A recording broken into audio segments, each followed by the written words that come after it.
Okay, good evening, guys. Well, actually, yeah, it is good evening. I was about to say good afternoon, but yes, it's 6 o'clock in the evening for me, so it's the evening.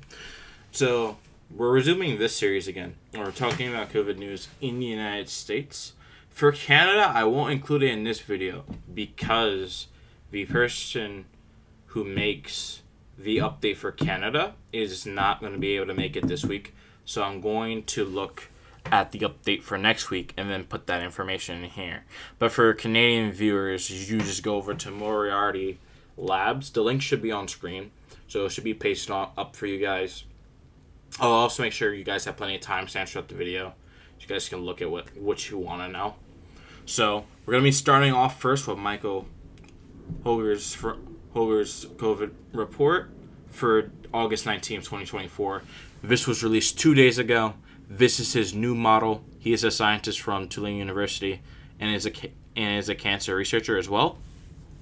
At their COVIDCam project, I'll leave a link to a video by a local news station in Louisiana to that, so you guys can go watch that video. But for this, we're going to be looking at the new PMC model. This model takes information from multiple different sources, unlike Biobot.io, like the last model did. The last model was discontinued earlier in August. So this model was initially released. The first update from this was released the day after my birthday. So this is this I guess is the birthday model for me. But we're gonna get right into it. So in the United States today, this is the 9th COVID wave in the past. Technically, it's been 5 years, but we'll just say 4 years since it's easier to think 2020 and 2024, even though it's really 5 years.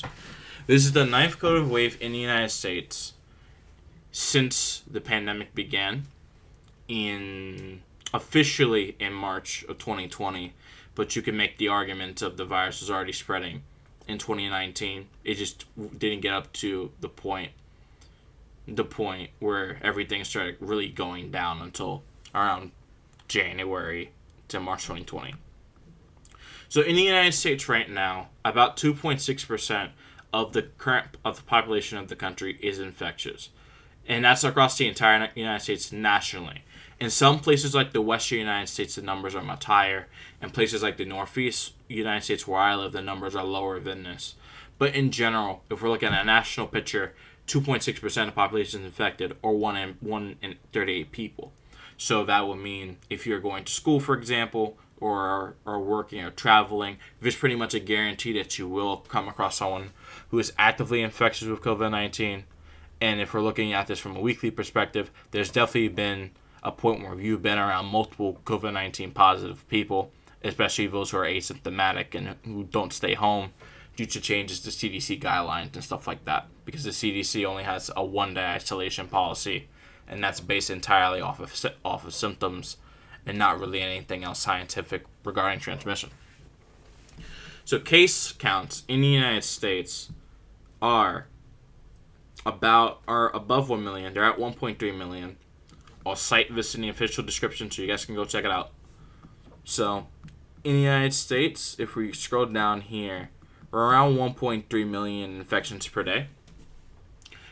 So we're expecting, Michael is saying to expect about 1.2 million infections per day over the rest of August and into September, as we're having a very slow decline in cases, but could still probably go up. Although we are likely near just past the peak of transmission nationally, substantial regional variation with the South and West higher presently. In recent waves, 50 to 60% of transmission occurs after the peak day, and we expect high transmission into the remainder of 2024.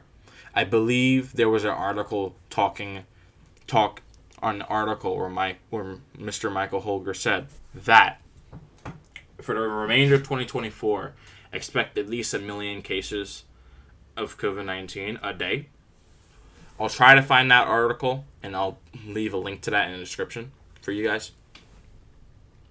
I might even post a picture, but I probably won't. Here's the graph that we mentioned. And this is new. This is a year-over-year comparison, so we can easily compare between different times of the year to where we are now. So The year-over-year comparison suggests that we are experiencing the highest level of transmission all time during the back-to-school season. For most people in the South, Southern United States, the West, and I believe the Midwest, I believe you guys are either starting school or have been in school for a week or two. So you guys are probably already seeing some schools are closing down to the amount of people who are ill, or you see the amount of people who are ill around you in family quarters and just everywhere in general if you are out with people. Now, year-over-year COVID transmission in the United States, where we are right now is this line here. So I'll draw it here. I'll try to use black instead. Black is much easier to see. If only a pen will work. So black is here. So we are about here on the transmission timeline. So we are around 1.3 million infections. For this time of the year, the only real year that is comparable to where we are is 2022 and the 2023 season. In that year, there was a large summer COVID wave after mask mandates on public transportation were ended. That was also the year when a lot of the government and people were allowed the government gave up on really trying to control the virus. That's when a lot of the more minimization, especially after Omicron started. So this COVID wave is the only real one that rivals the current one in terms of summertime transmission. Last year does not rival it, and no point in 2020 rivals it at all. And 2021 only really had super high transmission, even remotely comparable to this during the Omicron wave, and that was the biggest wave that we've had in the country. So right now, we're projected to be, we're supposed to hover around this 1.2 million case mark. So that will puts us above every other year, because 2022 at this time, as we were going into August and into back to school, cases were declining below 1 million, especially as we got into September. This year, however, cases per day are going to be at 1 million or higher. So transmission in schools especially is going to be much higher than what it was last year. So the wave that started back in May in some places like Hawaii and in June in the western United States, where it's still raging, it's going to continue and expand nationally as we go into September, as more children go back to school, teenagers go back to school, and people who attend college like me are going to be going to school very shortly. If we look at this from a historical point of view, we're way above where we should be for this time of year, even though there's typically supposed to be an increase as schools start. We are already starting increasing way above that starting in June. So the lull this year has been really short compared to where it would normally be, what it would normally be under typical circumstances.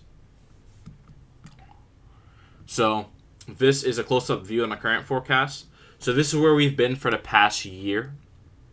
So this, if you can remember correctly, this was the JN1 wave in the middle of winter. This was the second highest COVID wave in the United States. This wave brought about almost 2 million infections per day. We were hovering around 1.5 to 2 million infections per day for about, I believe, 2 to 3 weeks around the New Year's time frame, Christmas, New Year's time frame. That infected a lot of people, and it didn't really go down below 1 million infections until late February, and then it really started crashing down as we go down here. And this is last summer's wave by comparison. We're way above that right now. We're way above it. So where we're looking at from a yearly perspective, we are much worse than where we were at this time last year, and we're about halfway up the scale to where we were at the second largest wave of the pandemic in the United States. So we're about where we were in early February right now. We're about where we were there. So we're supposed to peak August 19th about 1.3 million cases a day. So we'll be at very high transmission. So we will most likely be at a top 5 COVID wave for the U.S. We probably won't get higher than that, though. But still, because of that, transmission today is higher than it's been for about 90% of days in the pandemic in the United States. And keep in mind, this is corrected now with more data from the CDC. And here's some other statistics for you guys. So, in the United States total for the entire year, the United States has seen about 172 million infections. This includes reinfections. For the monthly forecast for the rest of August into September, about 2.5% of the population should remain infectious. So if we do that by week, so this would mean over the next 4 weeks, we will carve through about 10% of the U.S. population to get infected by COVID-19. So the next month would include 36 million people, 36 new infections, reinfections, or first-time infections for this year. And then that would translate into roughly 1.8 to 7.2 million long COVID cases as time goes on, which can manifest as either cognitive decline issues, personality changes, disabilities, a long range of items, cardiovascular issues. So I'll link a video to that talks about that more deeply because I don't have all the resources here with me. So I will point to the top right here. The top right here, if you guys see it, the top right, there should be a note that pops up here that tells you to go watch this video for more information on long COVID, and you guys should be able to see it. Skipping down, weekly infections are going to be at 8 million for the next month. So around 9 million infections a week for the next month. That gets us to that 36 million number. And I already mentioned this, but here's your risk with social contacts. Nationally in the United States, your risk of that anyone's infectious is over here. So if you have 4 people in your group, there's a roughly 10% chance that someone in your group has COVID. If we're rounding that up to 9 people, it's a 21% chance. And once you get to the size of a classroom, 15, 20, or 25, there's at least a third to a half. There's at least a 33 to a 50% chance that someone has COVID right now. And if you're pretty much anything larger than that, there's pretty much an almost certainty, especially once you're getting to 100, 300, size of a school or auditorium, a public lecture space, or if you've been traveling on public transport, or with people who do that sort of thing, then there's pretty much an entire guarantee that you will be interacting with someone who has COVID knowingly, who's pushing it off unknowingly, or from someone who's exhaled it into the air, and then you breathe that air in if you are not wearing a decent mask like an N95 or greater that can actually block that virus from coming in and infecting you. So it will block enough of it so your immune system can deal with the other 20% or less that still gets through. So you won't get sick. For a state by state map, I will pull up the CDC dashboard for this. But the vast majority of American states have very high COVID transmission. Pretty much the entire western United States is all very high COVID transmission. The southern United States is very high, except for Mississippi, which is high, and Oklahoma, which is lower end or high. Midwest, pretty high infection rates. A lot of very high to high states. Michigan and Illinois are the exceptions. They're in the moderate category. Same with moderate to low category. In the Northeast, a lot of states are in the moderate to high category. Maine and New Hampshire up here especially are in very high categories. So is Delaware, Maryland, and Virginia down here, with New Jersey, my state, and West Virginia being the outliers with lower transmission. And here's this the by region basis. As you can see, the winter wave for the majority of the United States, peaked around 13 to 14 viral activity. In the western United States, you are at that level already, and you continue to increase. In the southern United States, which is this pink arrow, you are at 12. You're at 12, and you're plateauing for right now. The national stat keeps going up, so you're above 8. So nationally, we are very high. And then the Northeast and the Midwest are still below the very high threshold, but they're in high to moderate transmission. And here's the regional multiplier. And this is more important by region. So if you're in the Northeastern United States, 1 in 55 people have COVID right now, with some exceptions depending on your state.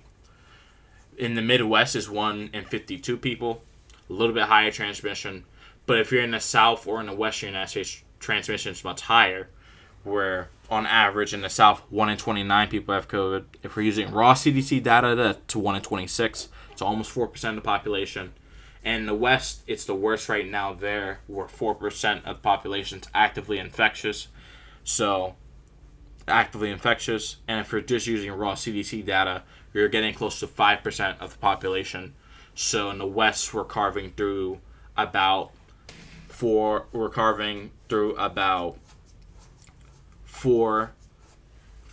5% of the population a week.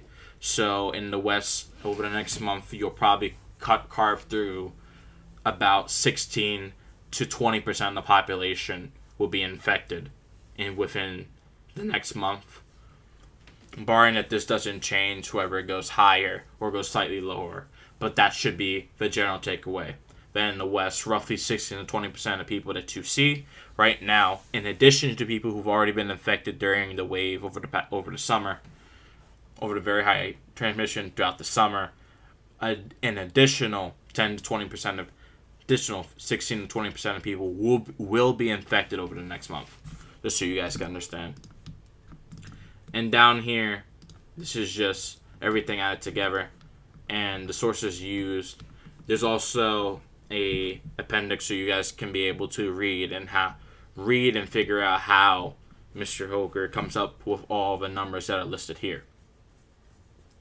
All right, and one last thing: the average number of infections for people in the United States is 3 infections. Majority of those happening after 2022. So because long COVID is a 5 to 20% chance per infection, most people have rolled the dice at least 3 times, and some people even more. So the likelihood of people getting long COVID as they get on their 4th and 5th infections is really high. Switching to the CDC data, which is less comprehensive, the CDC overall, which is less comprehensive, but hospitalizations, I did do the math on this. The population of the United States is roughly 330 million people. You could add 10 more million people to this total, but with the calculator and the number I got, there are roughly 10,000 people who are hospitalized with COVID-19 right now, officially on the books. Not counting those who are maybe mistakenly counted or not reported because they aren't being tested. Deaths have been 1,000 over the past week in the United States. That is probably both an undercount and that is lag, and that is a death lag from infections that started about 2 weeks ago. So I would expect that number to go higher, and we should definitely see at least 2,000 deaths a week sometime this year.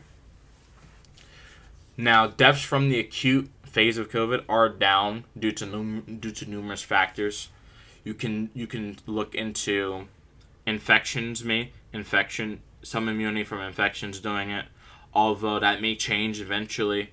You could also look at reporting changes as well, and just general undercounting as reasons why the death count now is lower than where it would have been just even like a year ago or 2 years ago when there was more testing. Because even though testing for COVID-19 is still higher than the flu, there's still definitely an undercount. So, for example, the 70,000 deaths from COVID-19 last year could easily be 100,000, especially if you add in deaths from long-term impacts from COVID from COVID's damage on the body. If you count those in, you could definitely have a higher death rate. Plus the deaths that are missed because reporting overall isn't the strongest in the country. Now, the dominant variant is KP3. However, if you look here, there's a lot of variants that came through over the past 2 months, at least globally. Here's KP2, followed by KP3, and now we have KP3.1, 1.1 down there. So these 3 variants have changed mutations of the spike protein and other stuff about the virus. So that has allowed the COVID wave in the United States and in places like in European countries to keep going, and start the wave earlier than what it would have been last year, especially since Jan 1, which is the original branch wave of this, was highly divergent and was and had a lot of space to evolve evolutionarily.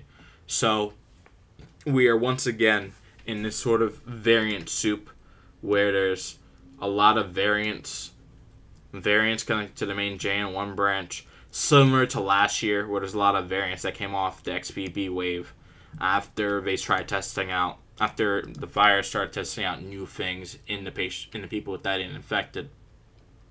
Only real difference is that JN1, the variant, comes from an early strain BA2.6 that was adapted for chronic infection because it was in a person for so long. For state trends, you can look at this part of CDC for state trends for your particular state. So just look for your state and then look for the time period.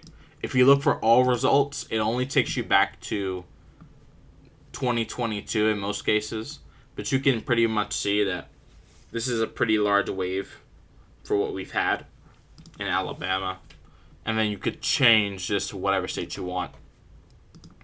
Current levels, we've already mentioned this on the United States, but we'll exclude just by high, and we'll list the states that are just like high, that are just very high transmission, and then we'll look at just high, and then moderate, and then low.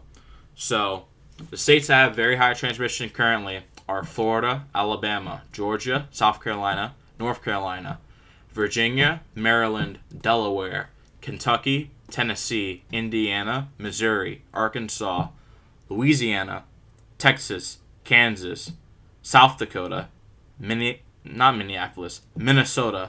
Colorado, Wyoming, New Mexico, Montana, Idaho, Utah, Nevada, Arizona, California, Oregon, Washington, and Alaska for very high transmission. For just high transmission, Mississippi, Nebraska, Iowa, Wisconsin, Ohio, Pennsylvania, New York, Vermont, Connecticut, and Rhode Island all have high transmission currently. The states with moderate transmission are Oklahoma, Illinois, West Virginia, and Massachusetts. So transmission in these states is a little bit lower, closer to that, probably closer to the 2% or lower, maybe 1% in some of these states of people actively infectious. And the only states where transmission is low are the states of Michigan and New Jersey.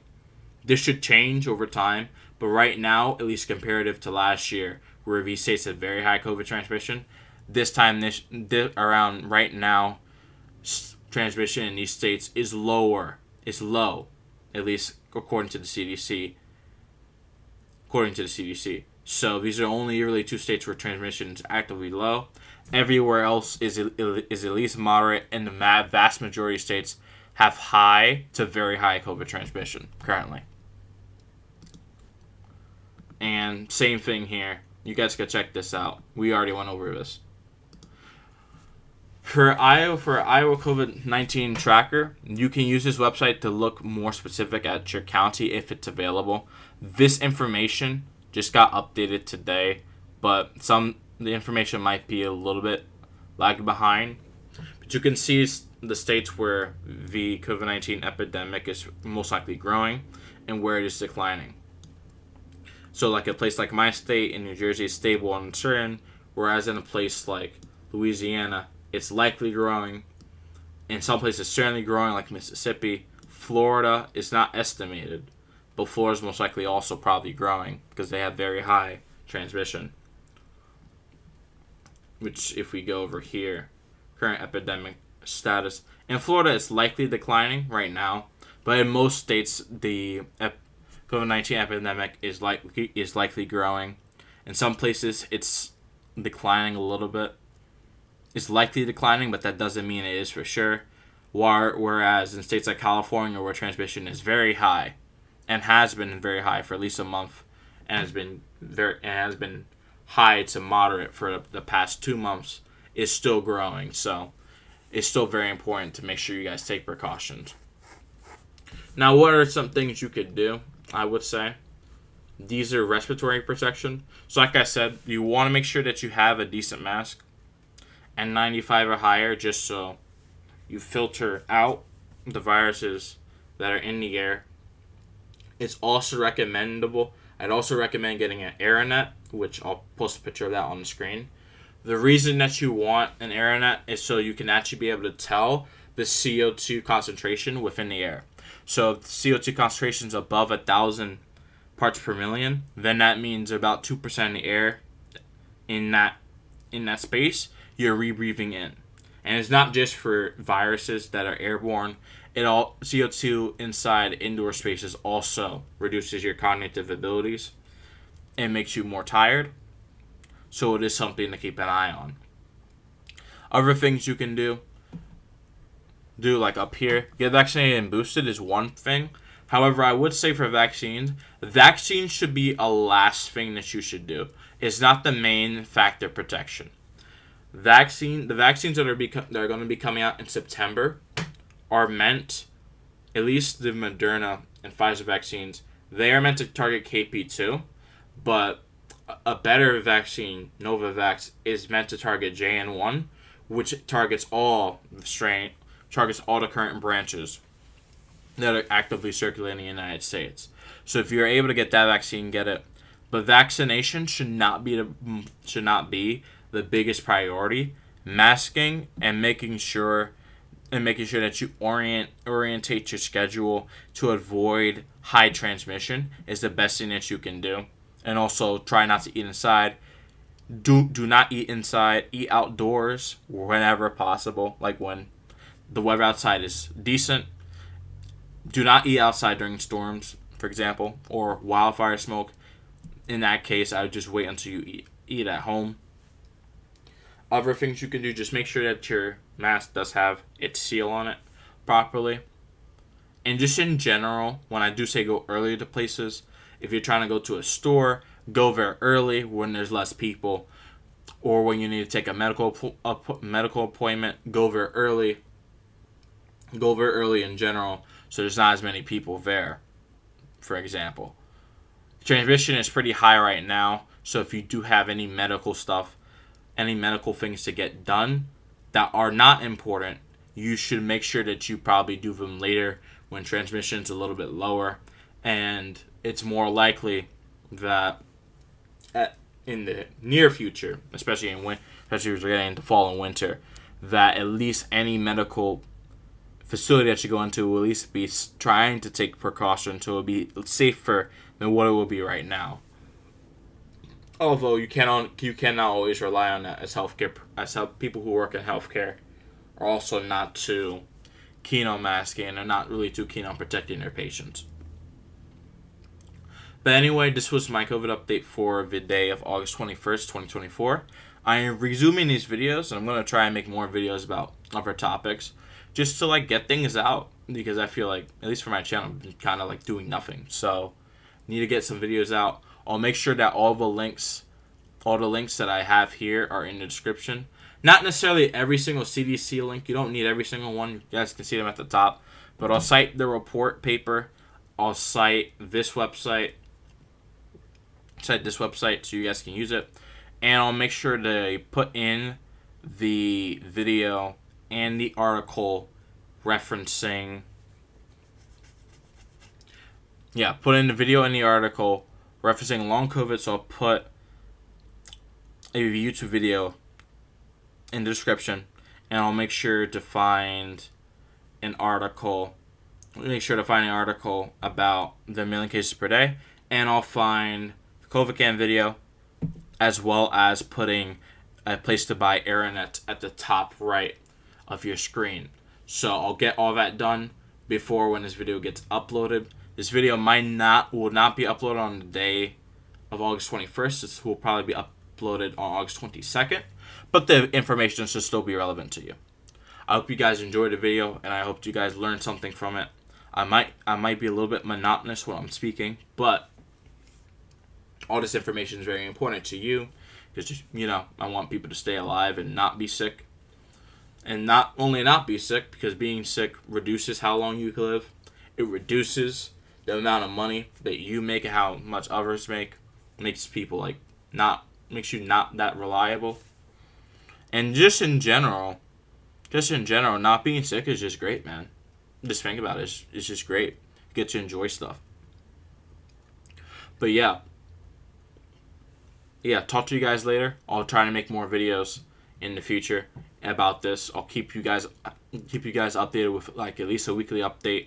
I'll make a video about this at least every week that I can, because these are relatively easy to make. All right, I'll see you guys later.